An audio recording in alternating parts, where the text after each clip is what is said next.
मां तोखे ख़ामोशी सां इन करे ॾिसंदो आहियां, चवंदा आहिनि न इबादत वक़्तु ॻाल्हाइणु न खपे।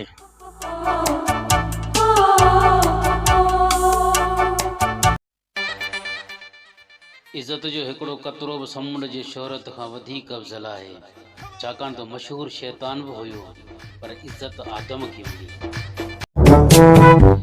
सीनियर पबजी प्लेयर तयारु रहनि, सिंध हुकूमत जल्दी हिननि खे कंध कोट ऑपरेशन ते मोकिलींदी।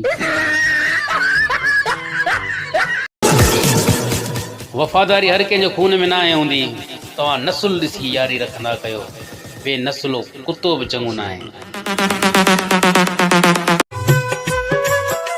असां रुगो सिंध लिखूं था त काफ़र था बणिजूं, अवां सिंध खे लुटियो पिया पोइ बि भॻवान पिया सॾिजो, भला बेग़रताई तुंहिंजी लहे।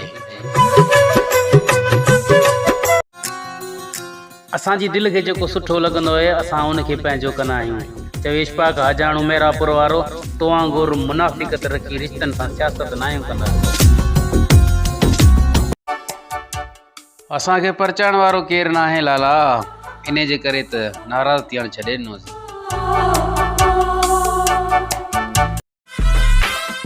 हींअर उहो दौर पियो हले जो कूड़ ॻाल्हाइण सां न, सच ॻाल्हाइण सां रिश्ता टुटंदा आहिनि।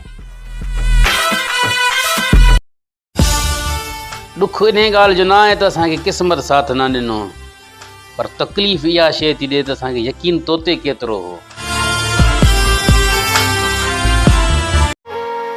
ओ रक्षे वारा मुंहिंजो खयों थो वञे यार, रक्षे वारा मुंहिंजो खयों थो वञे यार, हींअर आयो वा हींअर वञे थो, हींअर आयो वा हींअर वञे थो, लाहे मुंहिंजो दिलदार, सुज़िकीअ वारा मुंहिंजो खयों थो वञे यार।